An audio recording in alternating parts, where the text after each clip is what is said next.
वाहेगुरु जी का खालसा वाहेगुरु जी की फतेह. Welcome back to your own YouTube channel Kamir Academy. My name is Simranjot Singh and I am teaching you maths and hope you all are fit and fine at your homes and are doing very well in the mathematics by the means of my videos. So आज हम continue करने जा रहे हैं हमारी 9th class की जो series चल रही है already and we are at the probability chapter. In the previous video we have done the introduction of the probability and some examples to related to that. So now we are going to start the exercise 15.1. Only one exercise is there, so in this video we will cover up the whole exercise. Only few questions are there. So first of all we are having two questions. Before starting our video I would like to tell you that in the example 5 में जो मैंने करवाई थी इसी video में, तो उसमें कह रहा वेदर फोरकास्ट वाज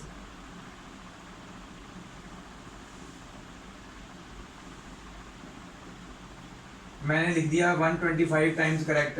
वो 25 नहीं 175 टाइम्स करेक्ट है. It was correct for 175 times and not correct कितनी बार था टोटल? तो हमारा 250 था ना, टोटल 250 टाइम्स वो उन्होंने किया 250 डेज. तो उसमें से 175 टाइम्स जो है करेक्ट था. तो कितने टाइम्स इनकरेक्ट था? 250 माइनस 175, तो वहाँ पे 75 आना था इनकरेक्ट वाले में. पहले वाले में 175 तो दूसरे वाले में 75 आना था माइनस करके. तो ये आप सही कर लीजिएगा. तो कई बच्चों को दिक्कत आई उसमें, मैंने गलत लिख दिया. वो जल्दी में कह लो भी मेरे को भी पता चला थोड़ा सा गलत हो गया, तो आपने वो करेक्ट कर लेना है. ये चीज़ मैंने जो उसमें कराई हुई है, ठीक है. एग्जाम्पल 5 जो है. ओके, तो आज की बात करते हैं हम इन क्वेश्चंस की.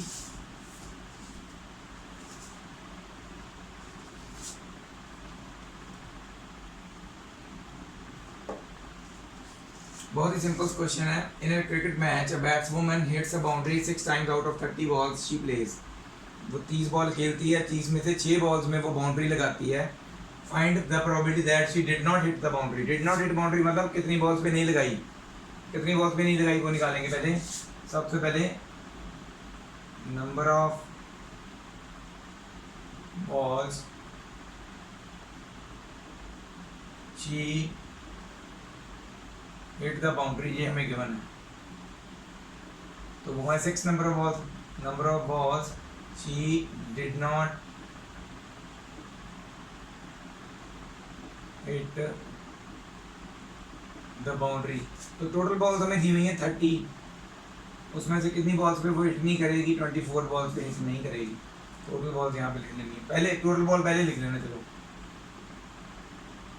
टोटल बॉल्स शी प्लेड, तो टोटल बॉल 30 है, ठीक है. Probability of not hitting the boundary, ये पूरा लिखना. Not hit boundary that will be 24/30. Cutting करके कितना आ जाएगा?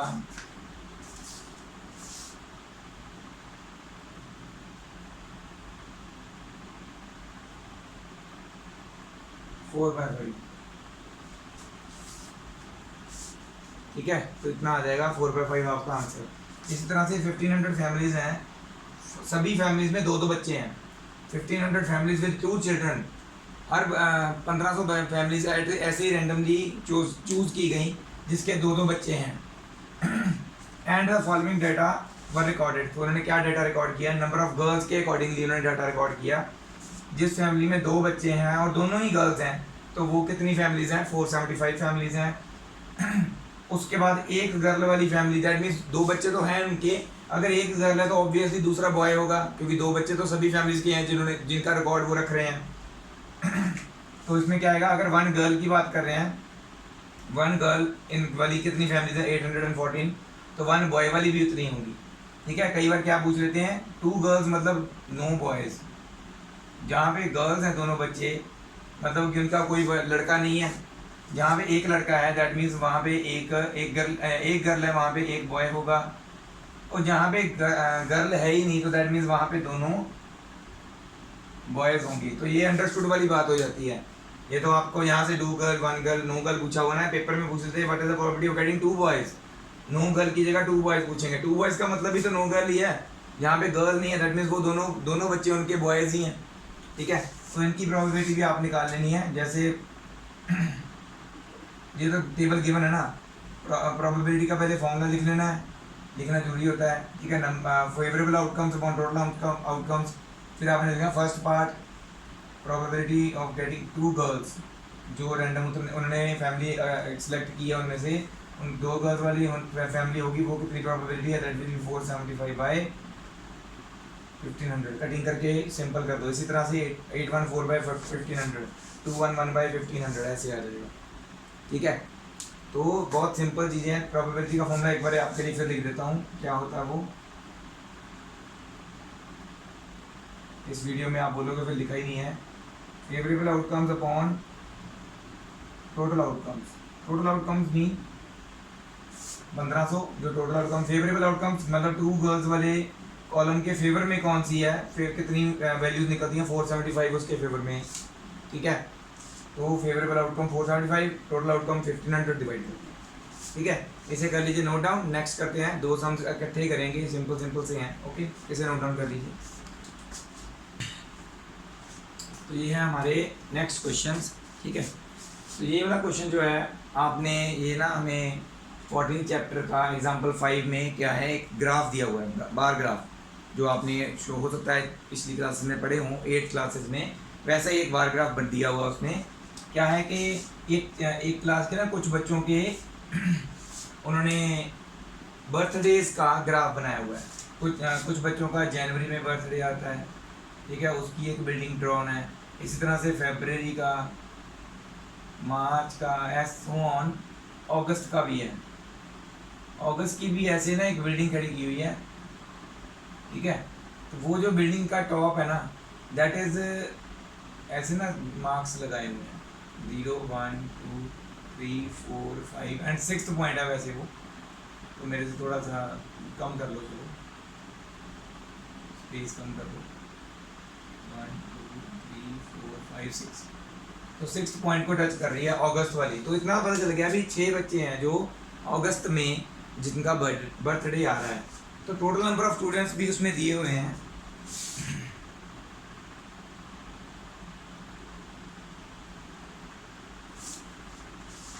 टोटल नंबर ऑफ स्टूडेंट्स जो हैं उस क्वेश्चन में ऑलरेडी दिए हुए हैं, दैट इज 40। तो 6 number of students are there in August, तो probability that the student chosen at random will have the birthday in August, that will be 6 by 40, 2 3s are 6, 2 2s are, so that will be 3 by 20 probability, so it is easier। वो आप देख सकते हैं जिनके पास books है ना, वो यहाँ पे जाके चैप्टर 14 का एग्जाम्पल 5 देखें, ओके। नेक्स्ट आ जाता है 3 coins are tossed simultaneously 200 times। 3 coins जो हैं एक साथ ऐसे टॉस किए गए जा रहे हैं बार बार, कितनी बार, 200 टाइम्स टोटल। तो उनकी जो फ्रिक्वेंसी आ रही है वो कैसे आ रही है, कई बार तीनों कॉइन्स इकट्ठे कॉइन्स जो टॉस किए उनकी तीनों में हेड आ गया, तो तीनों में हेड आया मतलब 23 टाइम्स ऐसे 3 बार हेड आया, ठीक है, टॉस करते हुए। तो 3 बार हेड आया, दैट मीन्स वो तीनों कॉइन्स में टेल नहीं आया, तीनों में हेड आया, that means there is no tail at that time on that case. उस केस में टेल्स आया ही नहीं किसी भी कॉइन पे, तीनों पे हेड आया। दूसरा केस देखिए 2 पे हेड आ रहा है, तो दैट मीन्स ऑब्वियसली तीसरे कॉइन पे टेल आ रहा होगा, तो दैट मीन्स ये केस कौन सा है, 1 टेल वाला। 1 हेड आ रहा है तो दैट मीन्स बाकी 2 पे टेल्स आ रहे हैं, ये 2 टेल्स वाला केस है। नो हेड मतलब तीनों कॉइन्स पे टेल टेल टेल टेल है, तो that will be 3 tails case. अगर आपसे पूछा जाए what is the probability of getting 3 tails, तो आप क्या लिखेंगे, नो हेड वाला। तो ये चीज़ें आपकी जो है समझने वाली हैं। वैसे उन्होंने पूछा हुआ है हेड्स कमिंग अप, कितने, 2 हेड्स, 2 हेड्स वाला सिर्फ यही है, ठीक है। तो 72 by probability of getting 2 heads, 72 by 200, इसकी कटिंग कर दो, आपका आंसर आ जाएगा, ठीक है। इसे भी कर लीजिए नोट डाउन। नेक्स्ट क्वेश्चन थोड़ा सा बड़ा है, उसके 4 या 5 पार्ट्स हैं आई थिंक सो, तो वो क्वेश्चन जो है हम एक ही क्वेश्चन करेंगे एक बार में। नेक्स्ट क्वेश्चन फिर साथ साथ में 2 देखते हैं, हो जाएंगे तो जल्दी हो जाएगा। इसे आप कर लीजिए नोट डाउन, सॉल्व कर लेना इसको। और हाँ, बताना भूल गया, प्रोबेबिलिटी का फॉर्मूला यहाँ पे भी हर एक क्वेश्चन में एक बार प्रोबेबिलिटी का फॉर्मूला लिखना बहुत ज़रूरी है। तो ये बार बार बताने की जरूरत ना पड़े, आपने लिखना है, इसके मार्क्स होते हैं, ठीक है। कर लीजिए नोट डाउन। तो ये है आपका फिफ्थ क्वेश्चन इस एक्सरसाइज का, प्रोबेबिलिटी चैप्टर का। बहुत ही ज़्यादा इंपॉर्टेंट क्वेश्चन है, पेपर में बहुत बार आया हुआ है, 4 नंबर में भी आया हुआ है बहुत बार। यही इनमें से कोई 4-5 ऑप्शन है, 4 डाल देते हैं, 4 ऑप्शन में एक ऑप्शन एक नंबर का। तो यही क्वेश्चन पेपर में आया हुआ है, एज इट इज़ डाला हुआ है, कई बार थोड़ा बहुत चेंज कर देते हैं। तो चेंजेस के अकॉर्डिंगली आपने देखना है कि क्या आपको क्या पूछा गया है। तो इसके अकॉर्डिंगली हम शुरू करते हैं। Earning 10,000 to 13,000 per month. पहले क्वेश्चन समझ लेते हैं। उन्होंने क्या किया, एक ऑर्गेनाइजेशन है, उसने 2400 फैमिलीज़ को रैंडमली चूज़ किया और उन पे एक सर्वे किया कि उन फैमिलीज़ में कितने नंबर ऑफ व्हीकल्स उनके पास हैं और वो कितना अर्न करते हैं पर मंथ। तो पर मंथ के बेसिस पे कुछ फैमिलीज़ हैं 7,000 से भी कम अर्न कर रहे हैं, बट कुछ ऐसी फैमिलीज़ हैं जिनके पास जीरो का मतलब कोई व्हीकल नहीं है। 10 फैमिलीज़ हैं जिनके पास कोई व्हीकल नहीं है।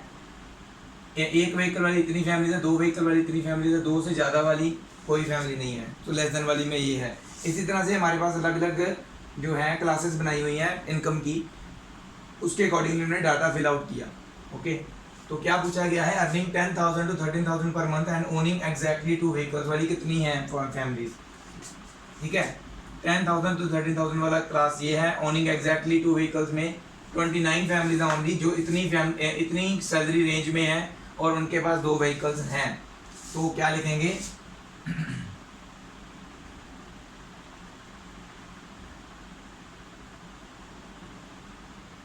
Families earning 10,000 to 13,000 per month and own exactly 2 vehicles लो, चाहे 2 व्हीकल्स लिखो।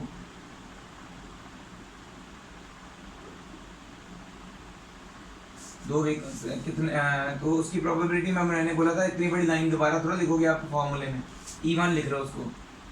वो कितने हैं, 21, 9 है। ठीक है, मतलब ये फर्स्ट पार्ट स्टार्ट करने से पहले ही आपने लिखना है we know that probability of any event is favourable outcomes upon total outcomes. ठीक है, तो ये लिखने के बाद आपने इसमें पहुंच जाना है। Probability of first event E1 that will be 29 by 2400, total 2400 था ना, तो ये आगे आपका फर्स्ट आंसर। इसी तरह से अर्निंग 16,000 और मोर, 16,000 से ज़्यादा एंड अर्निंग एग्जैक्टली 1 व्हीकल, 16,000 से ज़्यादा कमा रहे हैं बट 1 व्हीकल उनके पास, तो 579 फैमिलीज हैं। दूसरा आंसर आ जाएगा 579 by 2400। तीसरा earning less than 7,000 and own no vehicle, 7,000 से कम कर रहे हैं और कोई व्हीकल नहीं है, तो उसमें क्या है, सिर्फ 10 फैमिलीज हैं। तो तीसरे का आंसर क्या होगा, 10 by 2400। ठीक है, ऐसे चौथे का आंसर क्या होगा, अर्निंग 13,000 to 16,000 पर month and more than earning owning more than 2 vehicles, 2 से ज़्यादा हैं उनके पास व्हीकल।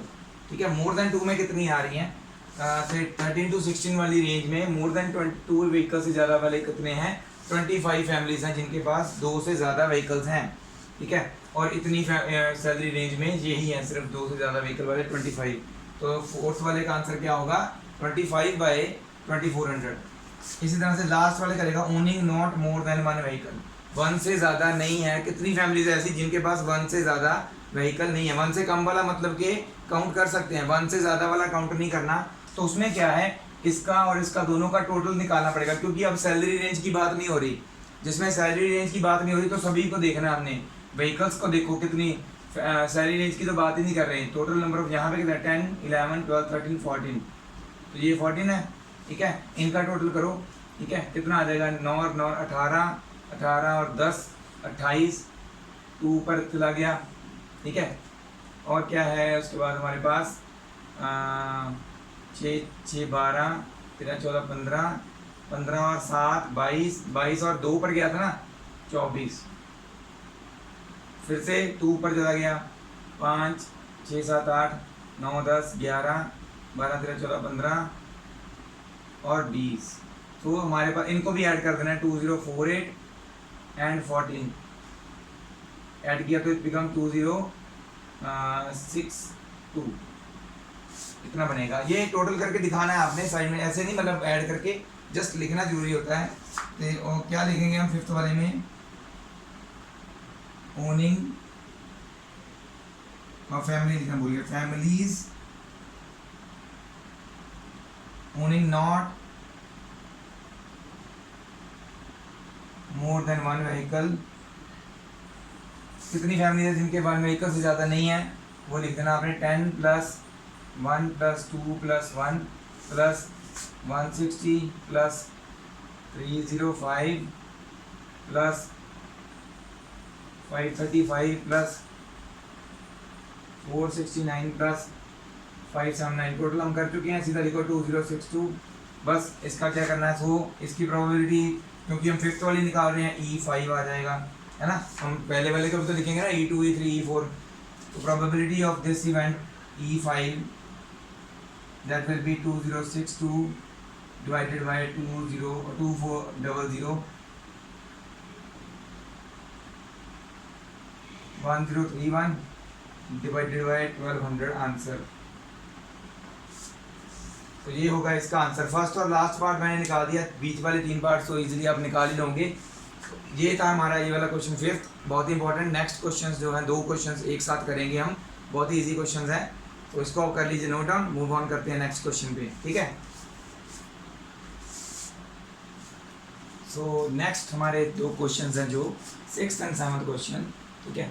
उसमें क्या है, ये टेबल वैसे गिवन नहीं था, ये उन्होंने कहा था refer to the previous chapter. तो मोस्टली क्वेश्चंस इसमें ऐसे ही हैं। प्रीवियस चैप्टर में ना हमारे पास वो स्टैटिस्टिक्स है, तो उसमें टेबल्स वगैरह या ऐसे ग्राफ्स वगैरह दिए हुए हैं, ऑलरेडी कोई डाटा वगैरह कलेक्टेड है, तो उसमें से ही उन्होंने प्रोबेबिलिटी को क्वेश्चन डाल दिए। तो इसमें मैंने ये बनाना ईजी था, इसलिए मैंने बना दिया। अदरवाइज ग्राफ होता तो शायद मैं आपको रेफर करने को बोल देता है क्वेश्चन की तरह। In the given table below the marks obtained by 90 students in maths test. तो मैथ्स टेस्ट में बच्चों ने जो 90 स्टूडेंट्स हैं टोटल, उन्होंने जैसे मार्क्स स्कोर किए उसके हिसाब से डेटा बनाया। 0 से 20% के बीच में 20% मार्क्स स्कोर किए कितने बच्चों ने, 7 बच्चों ने। 20 to 30% मार्क्स कितने बच्चों ने स्कोर किए, 10 बच्चों ने। इसी तरह से 70 या 70 अबव कितने बच्चों ने मार्क्स स्कोर किए, 8 स्टूडेंट्स ने। Total students are 90। Find the probability that a student obtained less than 20% marks in a test. 20% से कम, मतलब कि 0 to 20 वाला यही वाला केस हुआ, 20% से कम वाला तो यही केस है। उसमें कितने स्टूडेंट्स आ रहे हैं, only 7 students. So 7/90 will be the first answer. Probability का फॉर्मूला लगाना है, उसमें आपने फिर उसको इवेंट 1 लिख के आपने पहले ये पूरी लाइन लिखनी है। The students obtained less than 20% marks in test is equal to कितने स्टूडेंट्स हैं, 7। और E1 प्रोबेबिलिटी लिख देना उसको, E1 इवेंट हो गया, sorry. Probability of E1 is equal to 7/90। तो प्रॉपर एक अच्छे तरीके से लिखना है, जेंटलमैन वे से, ना कि गंद डाल देना है। गंद डालने वाले को नंबर नहीं मिलते। नेक्स्ट सारी लाइन सेम है। Find the probability that a student obtained more than 60% marks. 60% से ज़्यादा, तो 60% से ज़्यादा ये वाला केस भी है, ये वाला भी है, क्योंकि ये 70 अबव भी तो 60 से ज़्यादा ही है। तो ये दोनों केस जो हैं ये 60 अबव में आ रहे हैं, तो दैट मीन्स इन दोनों को ऐड करना होगा। तो आपने लिखना है पहले the students got more than 60% marks is equal to 15 + 8। Show करना आपने कि आप इन दोनों को ऐड कर रहे हैं, 15 + 8, सो दैट विल बी 23, है ना। 23/90 आपका दूसरा केस आ जाएगा प्रोबेबिलिटी का, ठीक है। तो ये मैंने समझा दिया, आप खुद कर सकते हो, इतने समझदार तो आप हो ही। नेक्स्ट क्वेश्चन आ जाता है, बहुत ही सिंपल है। ओपिनियन जानने के लिए कि किन बच्चों को स्टैटिस्टिक्स पसंद है, किन बच्चों को नहीं पसंद है। 200 बच्चों का डाटा जो है रिकॉर्ड किया गया। उनमें से कुछ बच्चों ने बोला मुझे पसंद है स्टैटिस्टिक्स, कुछ बच्चों ने बोला मुझे स्टैटिस्टिक्स चैप्टर जो हम छोड़ के आए अभी करना है, वो कह रहे हैं नहीं पसंद। तो क्या है, उनका ओपिनियन लिख लिया। लाइक वाले कितने हैं, डिसलाइक वाले कितने हैं, उन्होंने यही पूछा हुआ है। Like statistics 135/200, dislike statistics 65/200। तो ये प्रोबेबिलिटी के केसेस तो इजीली निकल आएंगे। इसका E1 E2 इवेंट भी नहीं लिखने की जरूरत है, छोटा सा ही है बस। प्रोबेबिलिटी ऑफ, एक बार फॉर्मूला लिख के प्रोबेबिलिटी ब्रैकेट में like statistics is equal to 135/200 and probability second case में, सेकंड पार्ट में probability bracket start dislike bracket close, dislike statistics bracket close करके इक्वल टू 65/200। तो ये है बहुत ही 2 सिंपल से सम्स लिखने में मेरे को टाइम लग जाता है बहुत ज़्यादा, बट आपने सॉल्व करना होता है तो बताने में इतना टाइम लग रहा। तो होपफुली आप इसको इजीली सॉल्व भी कर लोगे। इसे आप नोट डाउन कर लीजिए, सॉल्व आपने खुद करने दोनों क्वेश्चंस। फिर भी कहीं पे दिक्कत आ रही है जो मैं नंबर आप मुझे वहाँ पे पूछ सकते हो, सर ये क्या सही है या गलत है, मैं आपको बता दूंगा, ठीक है। नेक्स्ट क्वेश्चन पे मूव ऑन करते हैं। बहुत ही सिंपल क्वेश्चन बचे हैं, थोड़े से बच गए हैं, तो उसको ख़त्म करके इस चैप्टर को भी ख़त्म करते हैं, ठीक है। इसे आप नोट डाउन कर लीजिए।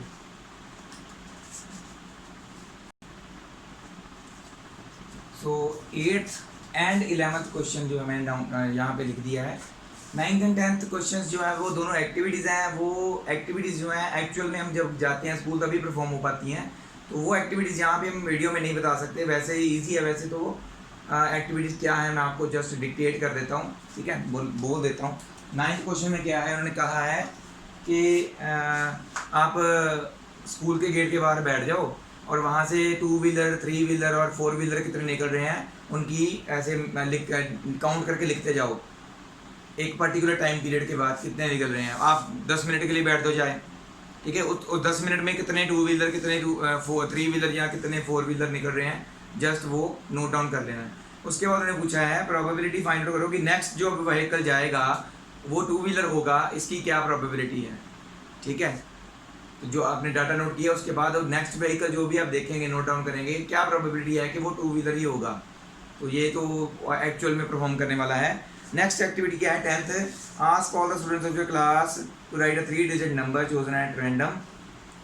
तो उन्होंने कहा है कि सभी क्लास के बच्चों को 3 डिजिट नंबर लिखने को बोलें, ठीक है। तो आप वो क्लास में होंगे अगर आप तो तभी लिख पाएंगे, तो सभी बच्चे अपने अपने नंबर्स लिख देंगे कि ये मेरा नंबर है, ये मेरा नंबर है, ये मेरा है, ऐसे अब 3 डिजिट नंबर्स ओनली, कोई भी जैसे 123 लिख दें या, ठीक है। तो ऐसे आपके अगर क्लास में 30 स्टूडेंट्स हैं तो 30 के 30 आपके पास अलग अलग वैल्यूज़ होंगी। तो उन्होंने बोला है क्या प्रोबेबिलिटी है कि कोई भी बच्चा हम ऐसे उठा देते हैं, हाँ भी इधर आ जा, उसमें वो उस बच्चे ने ऐसा नंबर लिखा होगा जो 3 के साथ डिविजिबल होगा, तो क्या प्रोबेबिलिटी है। तो आप सभी नंबर्स को क्या 3 से डिवाइड करके लिखोगे, नहीं, जस्ट एक जब सपोज करो किसी एक बच्चे ने 123 नंबर लिखा है तो इनको ऐड करो तीनों नंबर को, 1 + 2 + 3 दैट इज 6। तो 6 जो है 3 के साथ डिविजिबल होता है। सम ऑफ डिजिट्स जब एक 3 के साथ डिविजिबल हो तो वो नंबर भी डिविजिबल होता है 3 के साथ। तो ऐसे आप चूज कर सकते हो कि कितने नंबर्स हैं जो 3 के साथ डिविजिबल हैं, तो उसकी प्रोबेबिलिटी भी निकल आएगी, नहीं निकल आएगी। अगर 12 बच्चों ने ऐसे नंबर लिखे हैं जिसकी 3 के साथ डिविजिबल हैं तो 12/30 हो जाएगा, टोटल 30 स्टूडेंट्स। वो स्टूडेंट्स के बेसिस पे आपकी क्लास में स्टूडेंट्स कितने हैं। तो ये दोनों एक्टिविटीज़ स्कूल में जाओगे तभी परफॉर्म हो सकती हैं, वैसे नहीं, ठीक है। इसलिए मैंने 11th क्वेश्चन लिखा हुआ है यहाँ पे।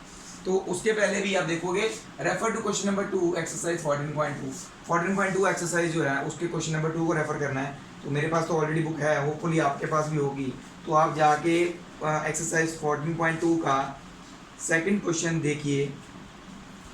मेरे पास ऐसे बुक में ऐसे ड्रॉन है, देखो ऐसे क्या है 14.2 एक्सरसाइज का ये सेकंड क्वेश्चन है।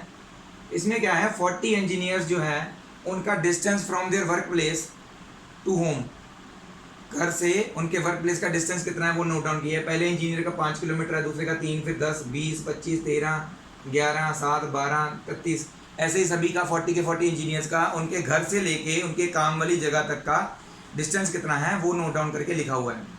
तो उन्होंने क्या पूछा है, क्या प्रोबेबिलिटी है कि हम कोई भी वर्कर 40 में से कोई भी वर्कर ऐसे चूज करते हैं और वो वर्कर ऐसा निकल आए कि वो 7 किलोमीटर से कम वाली जगह पे रह रहा है, मतलब कि उसका वर्क प्लेस से घर तक का रास्ता सिर्फ 7 किलोमीटर से कम है। 7 किलोमीटर वाले में आपने 7 को काउंट नहीं करना, उससे नीचे वाले जितने भी है ना, जैसे कि इस क्वेश्चन में है 5, 3, इनको काउंट करना है, ये 2 हो गए, ठीक है। उसके बाद आपके पास 7 आ गया, 7 नहीं काउंट करना क्योंकि 7 किलोमीटर से कम वाला बोला उन्होंने, ठीक है। ऐसे ही आपने जब काउंट करेंगे, आप बुक से काउंट करेंगे तो आपके पास एक पर्टिकुलर नंबर ऑफ इंजीनियर्स आएंगे।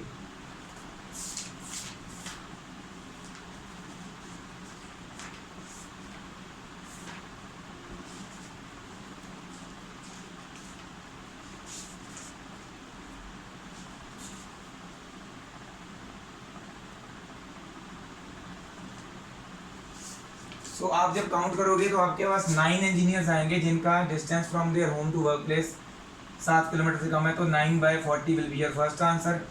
मोर देन और इक्वल टू 7 किलोमीटर, ऑब्वियसली बाकी जितने बचे वो मोर देन या इक्वल टू 7 किलोमीटर होंगे, ठीक है। तो बाकी कितने बचे, 9 निकाल दो, इनमें से 40 में से 31 बचे, तो 31/40 इसका सेकंड का आंसर होगा। और उसी डाटा में हाफ किलोमीटर के भीतर, हाफ किलोमीटर के अंदर अंदर कितने लोगों का वर्क प्लेस से घर का रास्ता है वो आप देखोगे, वो कोई भी नहीं होगा, 0.5 वाली वैल्यू है ही नहीं, ठीक है।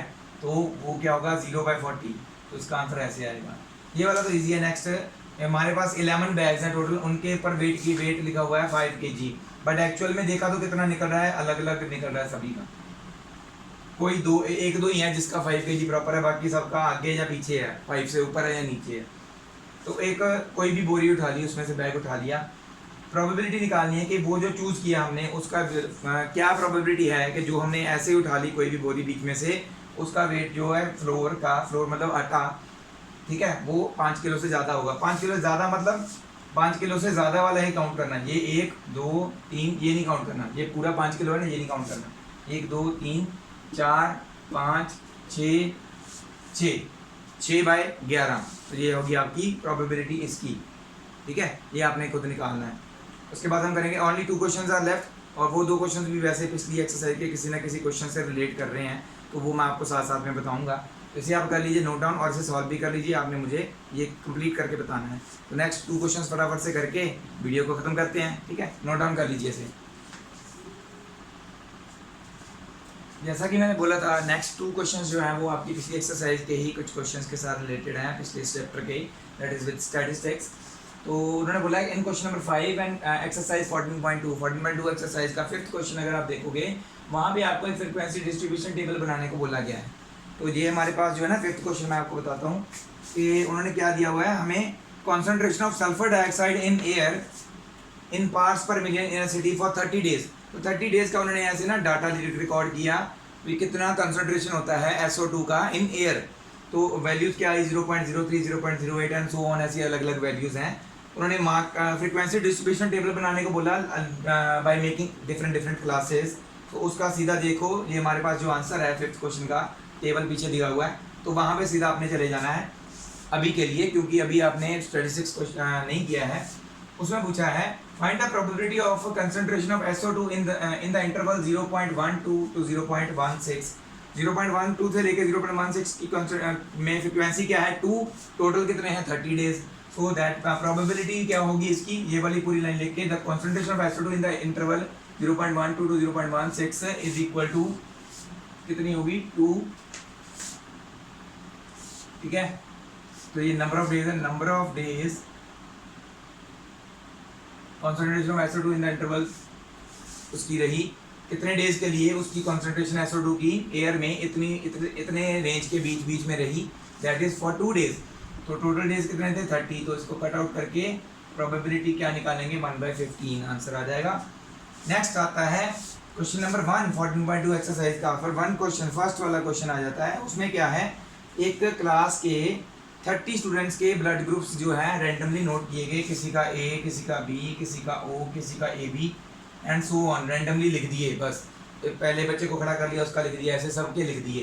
तो अलग अलग सभी के जो हैं ये ब्लड ग्रुप्स लिख दिए उन्होंने बोला है कि अगर हम इसी क्लास में से किसी एक बच्चे को उठाते हैं और क्या प्रोबेबिलिटी है कि उस बच्चे का ब्लड ग्रुप A पॉजिटिव होगा। तो पहले आप लाइन का लिखेंगे, द प्रोबेबिलिटी तो बाद में लिखेंगे, चलो। The number of students with blood group AB, the number of students with blood group AB वाले काउंट कर लो, यहाँ से क्वेश्चन में दिए हुए हैं 1 2 3 ही है सिर्फ। तो टोटल स्टूडेंट्स कितने हैं 30, तो प्रोबेबिलिटी क्या होगी 3/30, कट आउट करके 1/10। तो ये प्रोबेबिलिटी होगी अगर हम कोई भी ऐसा स्टूडेंट चूज करते हैं और उसका ब्लड ग्रुप AB पॉजिटिव होगा। तो ऐसे बस प्रोबेबिलिटी का बहुत सिंपल है, आपके पास जो चैप्टर कोई डिफिकल्ट नहीं है, 10th क्लास में थोड़ा सा एडवांस में आता है। तो इसको अगर आप याद रखेंगे कि फॉर्मूला क्या होता है, कैसे यूज़ करना है, कैसे हम फेवरेबल केसेस निकालते हैं, तो आपके लिए नेक्स्ट क्लास में थोड़ा सा और इजी हो जाएगा। अगर आप भूल जाओगे बिल्कुल तो फिर आपके लिए डिफिकल्ट हो जाएगा। तो यही था हमारा आज का चैप्टर और यही था हमारा आज का वीडियो, यहीं पे ख़त्म करते हैं। यहाँ पे चैप्टर भी क्लोज हो रहा है आपका, और इसी तरह मेरे साथ जुड़े रहिए। नेक्स्ट भी हम चैप्टर जो है स्टैटिस्टिक्स चैप्टर करने वाले हैं। जिन बच्चों ने अभी तक वो चैप्टर नहीं किया है तो वो हम करेंगे। और मुझे ये भी पता है कि हाँ बार ग्राफ्स ही सिर्फ इस बार आने वाले हैं, तो हो सकता है कि आपके जो बाकी भी चीज़ें हम जो करेंगे सभी सारा चैप्टर करेंगे वैसे तो हम। तो आपने प्रिपेयर क्या करना है फाइनल्स में, जो आपको आना है। इस बार कोविड-19 के कारण आपके थोड़े से टॉपिक्स रिड्यूस कर दिए गए हैं, तो उसमें से सिर्फ बार ग्राफ आने वाला है, हिस्टोग्राम और फ्रीक्वेंसी पॉलीगन नहीं आएगा। तो आपने वो फाइनल्स के लिए छोड़ देने, अभी प्रिपेयर कर लीजिए, थोड़ा सा इन नॉलेज बढ़ाइए। नॉलेज बढ़ती है क्योंकि आगे जो भी कॉमर्स लेंगे या नॉन मेडिकल में भी जाएंगे तो आगे जो भी स्ट्रीम वो लेने चाहते हैं वहाँ पे स्टैटिस्टिक्स का बहुत यूज़ होता है, ग्राफ्स का बहुत यूज़ होता है। तो आपको अगर पता ही नहीं होगा, बेसिक्स नहीं पता होगा, तो आप कैसे कर पाएंगे कोई भी काम। तो इसको करना जरूर है आपने, प्रेपरेशन करने के वक्त आप वही प्रिपेयर कर लीजिएगा। ठीक है, thank you very much again at the end watch my video. Waheguru ji का खालसा, वाहेगुरु जी की फतेह।